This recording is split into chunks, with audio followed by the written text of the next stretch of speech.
القرآن لا يسجدون بل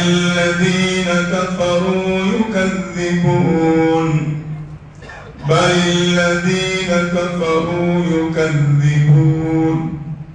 والله أعلم بما يوعون فبشرهم بعذاب أليم إلا الذين آمنوا وعملوا الصالحات لهم أجر غير ممنون. بسم الله الرحمن الرحيم والسماء ذات البروج واليوم الموعود وشاهد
والليل الله تعالى كن بنغل الشلا وما وسق أن يشوي فم فرجونغا وجعل الليل سكنا على شوك فرجونغا ناي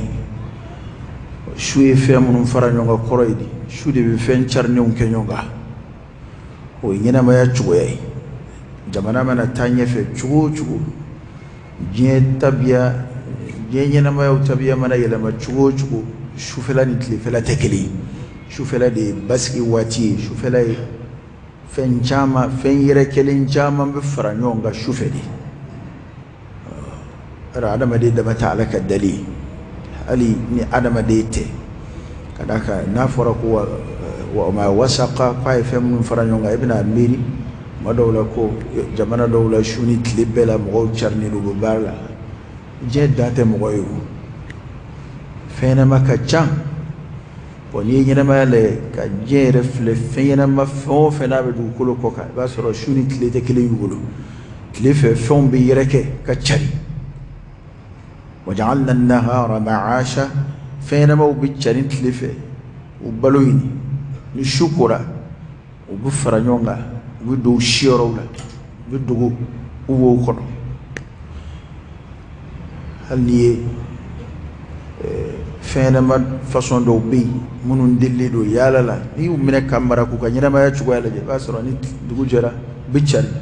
su kora u yɛrɛ bɛna don u yɛrɛ ma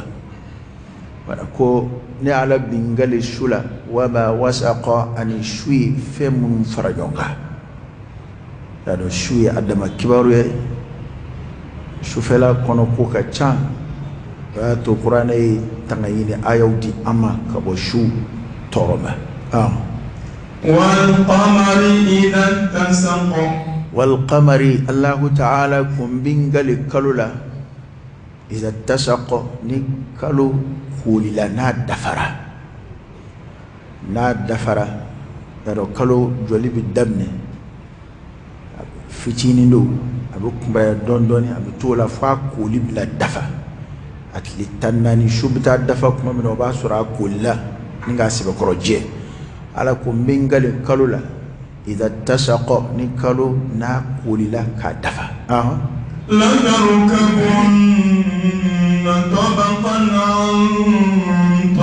لتركبن طبقا عن طبق kale ni jaabi de filɛ nin ye ko aw na bɔ lahalaya dɔ la ka taa dɔ la a na bɔ cogo dɔ la ka taa cogo dɔ la o cogo in tafsirukɛlaw ye kuma ba fila fɔ a la a dɔ ye adamaden yɛrɛ ka ɲɛnamaya cogo i ye adamaden lajɛ ɲɛnamaya daminɛ kabini adamaden ye nutufa ye n'o ye lawaji ye komi kuranɛ yɛrɛ y'a fɔ cogo min na o ye tabaka dɔ ye ka b'o la ka na kɛ joli kurukutuni ye ka b'o la ka na kɛ sogo kurukutuni ye ka b'o la ka na kɛ kolo ye ka na kolo fɛrɛbɔ bu la ka na kɛ denbilenni ye ka na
القرآن القرآن كلنا لا يسجدون في سجودك هل يسجدون يرينا تلاوة السجدة هل يسجدون من يرينا كما لين بيت تلاوة السجدة السجدة التلاوة ويسجدك ni kana ni sirara min an kana sunduke an fama ko sajidatu tilawa qur'an kalam sujudu o tamashe ben yoroina o ko mumbuye kutil mania wa idha quri'a alayhim alquran la yasjudun an ni qur'an kalana uye uti sujuduke kuma layni te sajidatu tilawa damayde kuma layini de muna ni alaka kuma foru yu de kolo alaka kuma yi kada ka sujudu arab kan koro de ka doya alai ki yere kolo alai ki yere kolo alai para o tamashe jonjo do yi seli sujudu yi o ye tenturo min be ke sella o toye ko sujudu nga sujudu yara kan koro de ka kolo alay ki majli alay wani kuma in ba fla be fara nyonga noye sujudu yini ne do ni yoro in kala na ni qur'ana yoro munu nu kala na ni ka nga sujudu ke sujudu yini ne do ulula chugomina o chugo kile ina kuma in kambe kolo ni ma alaka kuma yi ko munani qur'ana kala na wi tu majigi alaka kumai ka kolo alaka kumai ka son ka alaka kuma mina ka waliya ka baraka na ko muna utoke muna util limaniya ka da alala ani ka umajigi alaka kumai kado kafiriya aslu folo asuka suma folo abiriki dem folo o yere bonya de afarika minge e yere bonya o keliba Iblis alayhi la'natullah ali de folo ye ala soso akadalla ye qur'ana ka kuma konfle kala kira ka hadisa ufle sallallahu alaihi wasallam ite soso liye ka nyeshi ala makka kon iblisa ka soso li ka kon onye o mi ala kuta folo e mo iblisa blala qur'ana ya nyefo وإذ قلنا للملائكة اسجدوا لآدم فسجدوا إلا إبليس أبى واستكبر وكان من الكافرين كو ملكو يا مرلي وسجدوك كو ملكة بياك إلا إبليس كو فناكر إبليس أبى علما صن قات سجدوك واستكبر وياتو أبنا أي ربنا وكان من الكافرين أكرا كافر ولا أكرا فتر ولولا ala soso belasli ka banki yere kolo ala ka kiri ani bana ki yere kolo ala ka kiri ki majga ala ibina bulumne kala do ngini ko mi iblisa ka chukumna ni nda to ne tison ni nda to abeta ni ato abeta ibina ifela ufo odunte joni ala chi mi ngini be joni ala chi oye koloni dajuru blali kurai ihre kolo ala idrom nyala komi as-sam'u wat-ta'a nyame nsona ya famu ima famu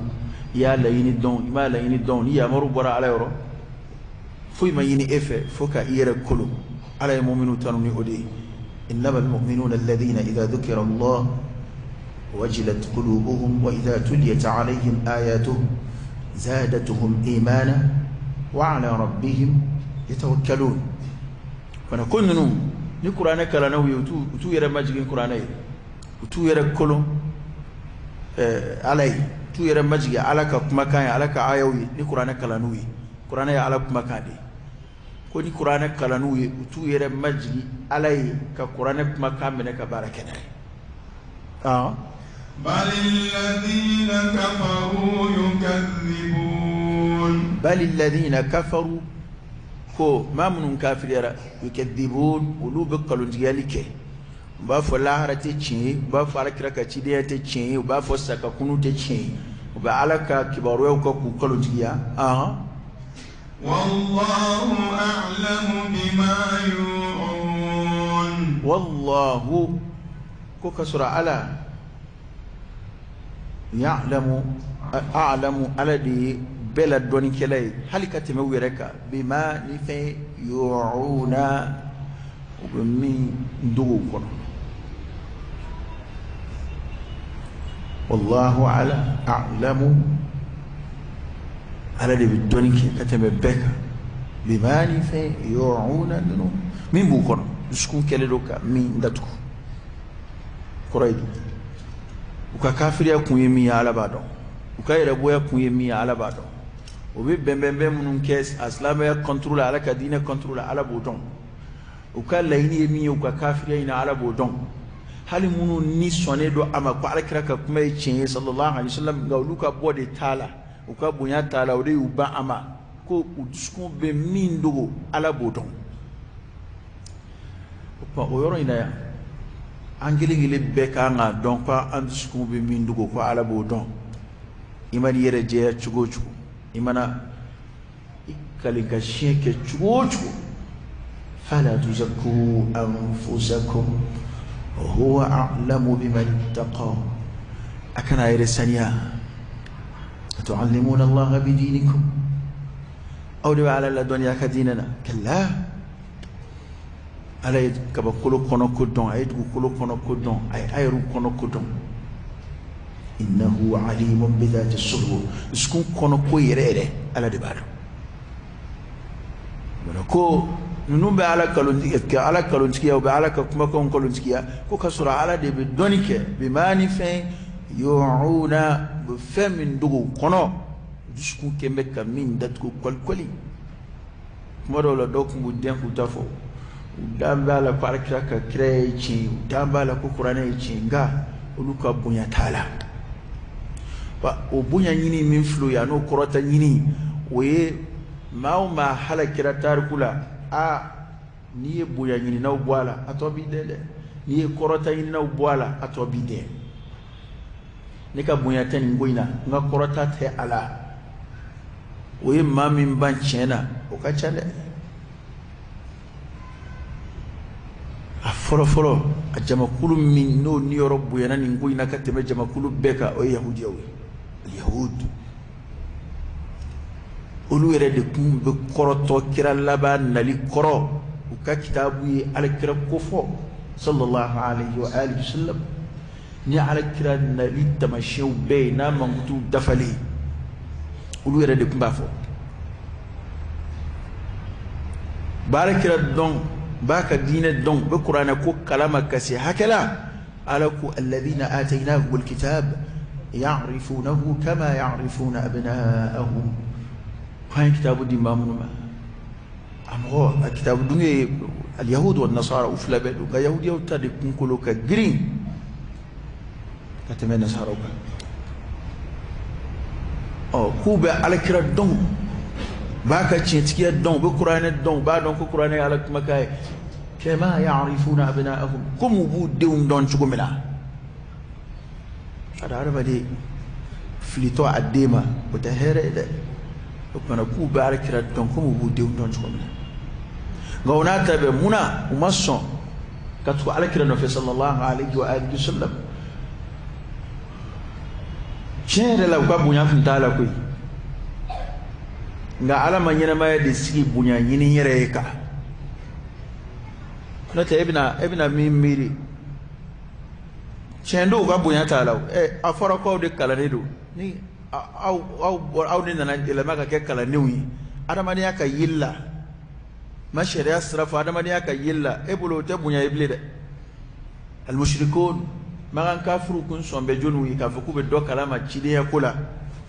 kitabu dungewdi اليهود والنصارى الأكرة صلى الله عليه وسلم كتشيديا ما فلفلم يا كبار فو وركتو الدنيا سر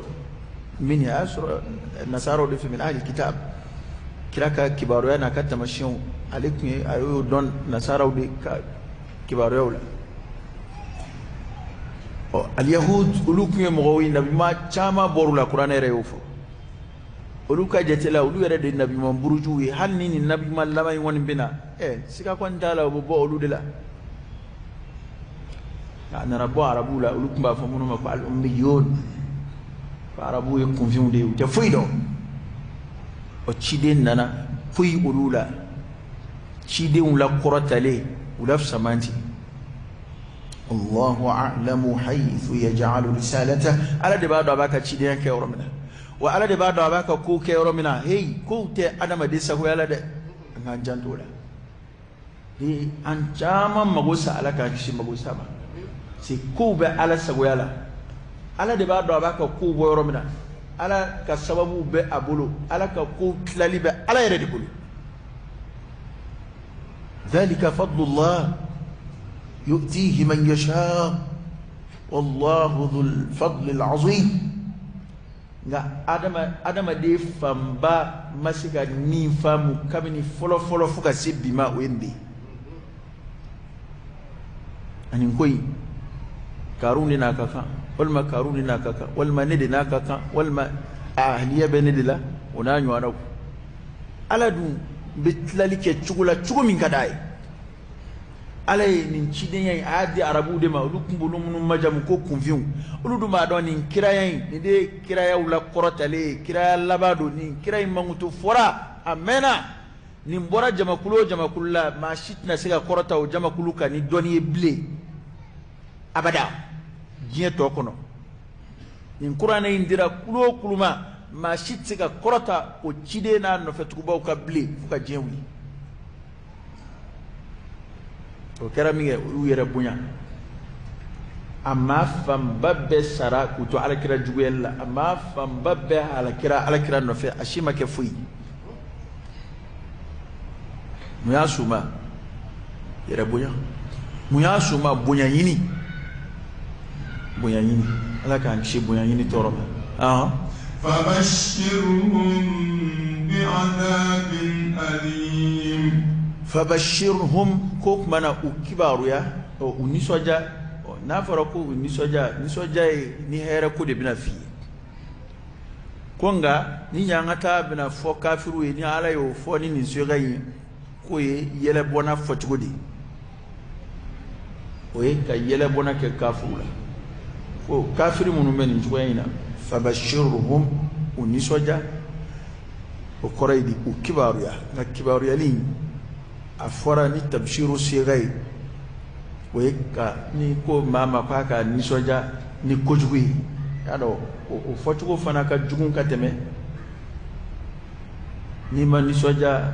foalaw o yele bona kumadu arab kansra fabashirhum unyari ko ni soja ni jumai bi'adabin alim ya adabin ni nyangatai alim nyangata minna toro kabbu fuka sata mauma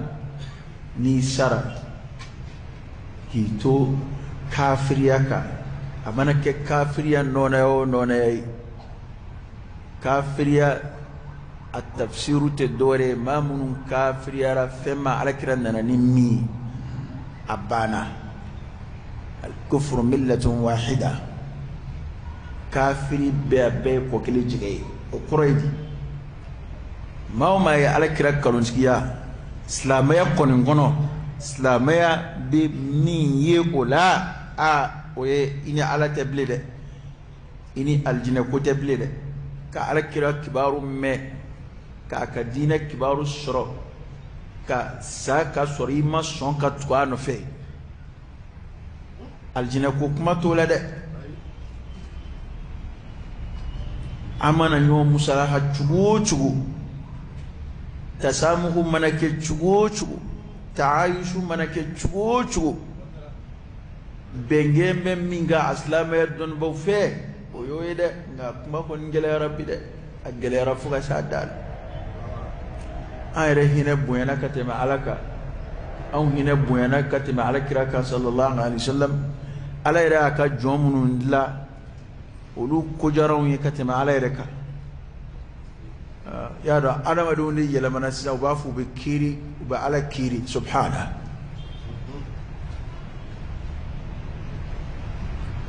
anu nga don hal ni ala ko be dugu kolo ko kama be do jahannama kono kafara bato kelaw bula ma nyum bula ala ti jalaki wala koy fa'alu lima yurid yaf'alu ma yasha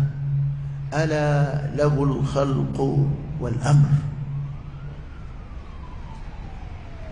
fenye i halala ini majete yo ke chumi bi jalaki wala la ode adama do mere ka falsafa yo mota fo ko ku toy ko gaire ma hora tubulo ko ko liberté tubulo ko ni min gadu yo ko kya ni ko muna parce que ko ale tayere ko onu en galo ya adama den ta tayere itayere nganga sawa saya kadia amuna obisoro ni tayere koroka dia muna ikorola ni tayere banaka dia muna ibanana mudabbiru de bey ko labena de bey ko tigi de bey dali ya tay ko ya tay ya moru ya tay ko be ba kablala ayo de fo kuna kada banta ka boy kanan doro na kadi alai abi ya fa bema eta fa ka ya fa munu maka ya fa bema o ya ka fa maye o droit be alabulu kuma layine mai kuma layine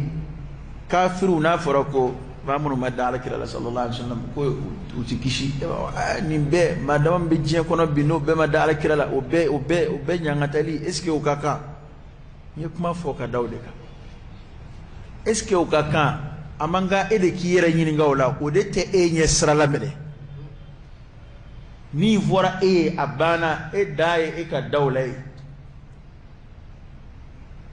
e ta tota kula parce que ko be ala na ka davon de ci ala e famunun la ko be ala no lu de ci e ma madla ika foi ta tola itake na ala ko ni masoni mambini ngola e ki sembola ala ma shiddo yorota ala ka kirla e mai Isa alayhi salam anga ladabu tadabi mon fe bani al adabu ma Allah koni Isa kirila aka mɔgɔw ka kuma in na n'o ye k'a fɔ den bɛ ala fɛ ni Isa kirila o la alayhi salam Isa mana fɔ ko ale sen foyi t'o la kuma laban la a ye mun fɔ in tu'adhibuhum fa innahum ibaduk wa in taghfir lahum fa innaka antal azizul hakim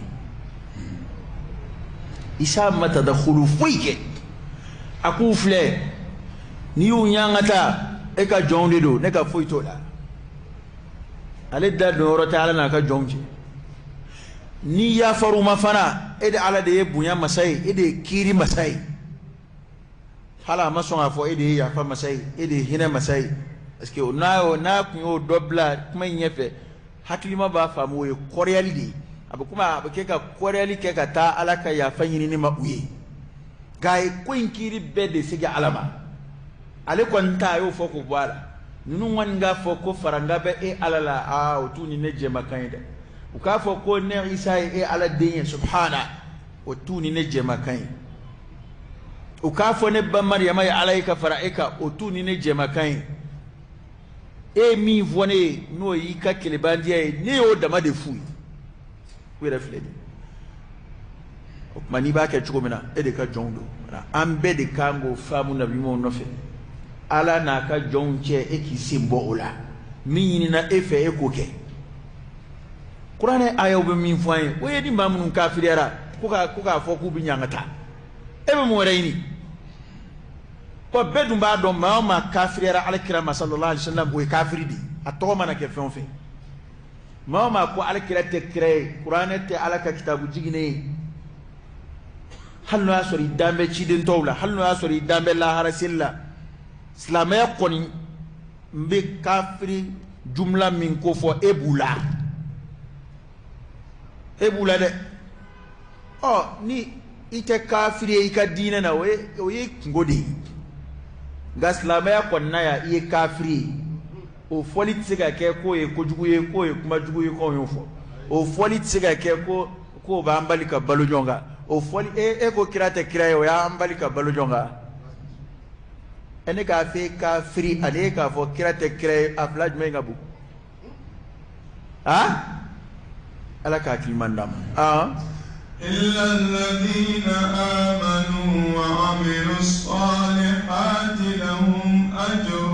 غير ممنون كوكا نيانغاتا كبارو دي فوني مبي ماوما كافريرا على كرا كان ديني ماوما كافريرا على كرا نالي نيتشي ديني ماوما بنا كتوانو في كادام ناتلي لفوكتاسي جين ولي لما كوكا وبدي كبارو يا نيانغاتاي استثناء لنا مغد من بالا إلا الذين آمنوا ثم آمنوا لمن يرى وعملوا الصالحات كبارا مونكه ما آمنوا لمن يرى يعني الإيمان بالله ورسوله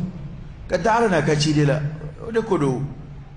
وكفى ساتشيدي ناني فون فينك وعلى ما يبو بيتشينتك لمن يرى يا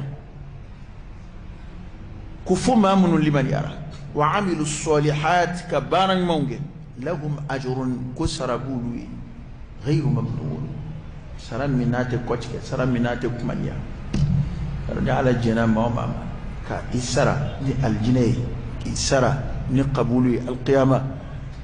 يبراجي سورة براجي منات كوتشك كورايدي أحيرة كوتشك أداموتي كوتشك أبنجية كوتشك توروتا كوفي بولا بولويا تا كوفي كشيفوي تيلا أكوفي أنا كما كورايريمي الجنة لبوت يا رب على كان فرام غوم على كان بلو أسلامك على كان فاتو المنياك على كبودا كاين على كان تلومجين على كان تلومجين هذا ما دبي بولا على يا دولا كتاد دولا يا رب على كان تبكي يومي على كان تبكي يومي على كان جرمو يافا دولينا بانغني فتنة من بيجين فنا يا رب على كان مامبولا على كتمة أنغا هيرلا على كان يربي هرم على كتوني كلو كنيون على كان شيكابو شفي اللهم صل على سيدنا محمد وعلى آل سيدنا محمد وسلم اللهم إنا نسألك الهدى والتقى والعفاف والغنى ونعوذ بك من الفقر إلا إليك ومن الذل إلا لك ومن الخوف إلا منك ومن التوكل إلا عليك